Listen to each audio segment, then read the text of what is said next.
Halo saudara, ya bersama dengan Uncle dan hari ini di dalam Kejadian 3 ayat 12 Uncle mau share di vlog saya ini. Kejadian 3 ayat yang ke-12 saya akan bacakan. Manusia itu menjawab, perempuan yang kau tempatkan di sisiku, dialah yang memberikan dari buah pohon itu kepadaku, maka kumakan. Manusia itu yang dimaksud di dalam ayat yang ke-12 ini siapa? Yaitu Adam.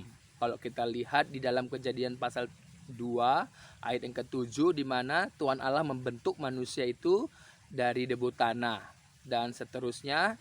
Kemudian manusia itu ditempatkan di Taman Eden, ya. Nah, di ayat yang ke-12 ini merupakan jawaban dari manusia itu. Setelah Tuhan Allah bertanya di ayat yang ke-11, ya, siapakah yang memberitahukan kepadamu bahwa engkau telanjang? Apakah engkau makan dari buah pohon yang kularang kau makan itu? Dan dari pertanyaan itu, jawaban dari manusia itu ada di ayat yang ke-12. Di sana dikatakan oleh manusia itu apa, saudara? Jawaban manusia itu bukanlah jawaban yang diminta oleh Tuhan Allah. Karena pertanyaannya siapakah? Kemudian apakah? Tetapi yang dijawab oleh manusia itu apa, saudara? Yaitu manusia itu menjawab, perempuan yang kau tempatkan di sisiku, dialah yang memberikan buah itu padaku, ya, maka ku makan. Nah, justru setelah manusia itu melanggar firman, setelah manusia itu melanggar perintah hukum Tuhan Allah dalam Kejadian pasal 2 ayat 17 yang telah Tuhan Allah katakan, sampaikan kepada manusia itu, yang terjadi adalah manusia itu justru menyalahkan Tuhan.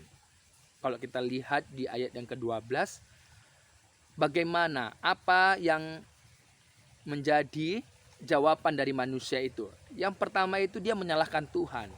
Kita lihat, saudara, di ayat yang ke-12, perempuan yang kau tempatkan di sisiku. Yang kedua, selain dia menyalahkan Tuhan, dia menyalahkan perempuan itu, padahal itu adalah istrinya. Dan oleh karena dosa itu merusak hubungan antara Tuhan Allah dengan manusia dan manusia dengan sesamanya, dengan istrinya itu. Jadi rusak karena apa? Karena pelanggaran tadi, dosa tadi. Ini jugalah yang terjadi pada saat ini, saudara, bahwa seseorang itu mengorbankan siapapun. Untuk apa? Untuk menyelamatkan dirinya. Jadi ketika Tuhan Allah bertanya kepada manusia itu nggak menjawab. Justru jawabannya berbeda. Dan semua yang dijawab oleh manusia itu supaya manusia itu tidak mengalami kematian. Dia menyelamatkan dirinya. Karena manusia itu tahu di dalam Kejadian 2 ayat 17, pada hari engkau memakannya pastilah engkau mati. Ini yang dikatakan oleh Tuhan Allah. Dan manusia itu menyadari pasti mati. Jadi sebelum lewat hari di mana manusia itu mati, manusia itu mengorbankan, menyalahkan orang lain, menyalahkan Tuhan. Supaya apa? Supaya menyelamatkan dirinya sendiri. Ini yang terjadi, bahwa oleh karena takutnya seseorang karena akibat dari pelanggarannya, membuat orang lain menjadi korban. Dan orang itu berusaha untuk menyelamatkan dirinya supaya dia selamat. Ini yang terjadi saat ini, ya. Coba kita buka di dalam Roma pasal 3 ayat 25. Ya, ini juga ya saudara, tetapi Yesus Kristus menjadi korban sebagai penebus hidup kita. Ya, yang telah melunasi kita dari dosa-dosa. Ya, kita baca dalam Roma 3 ayat 25. Kristus Yesus ditentukan Allah menjadi jalan pendamaian karena iman dalam darahnya. Hal ini dibuatnya untuk menunjukkan keadilannya karena ia telah membiarkan dosa-dosa yang telah terjadi dahulu pada masa kesabarannya. Di ayat yang ke-8, Roma 5.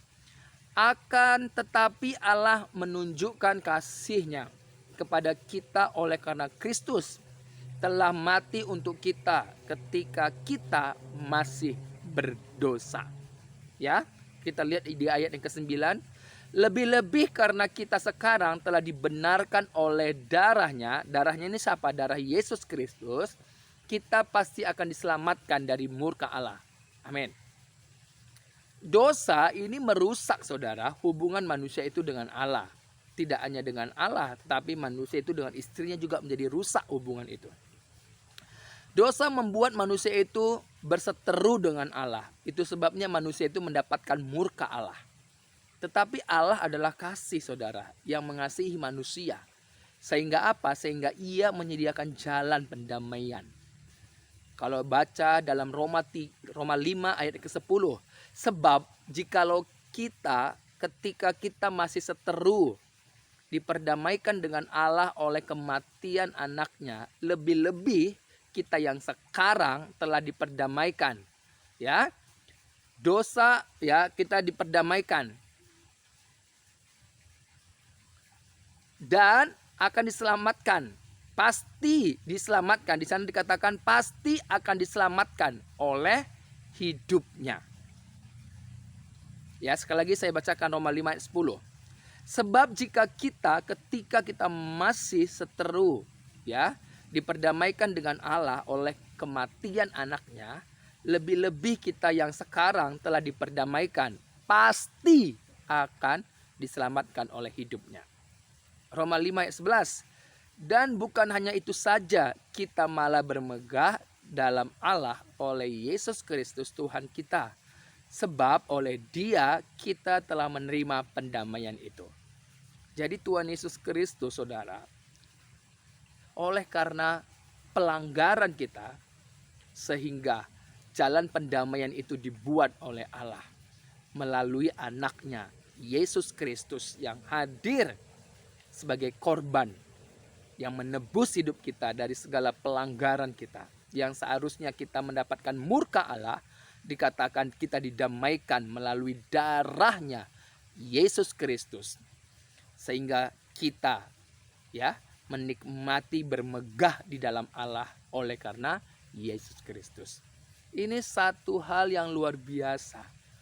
Dan ini anugerah yang luar biasa buat kita yang seharusnya mengalami kematian kekal, yang seharusnya mengalami murka Allah.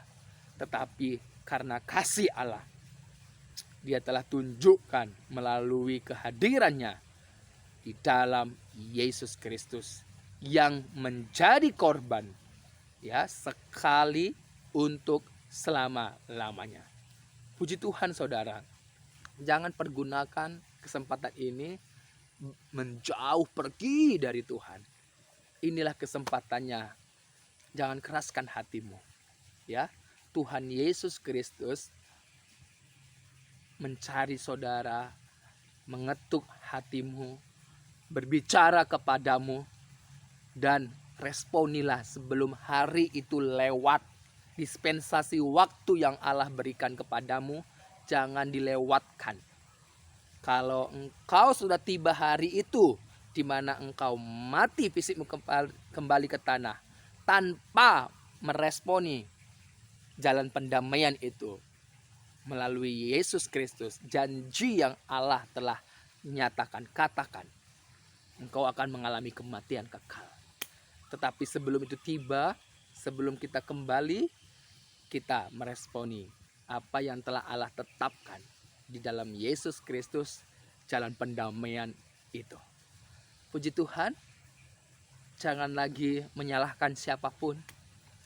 Kita semua telah berdosa. Kita tidak layak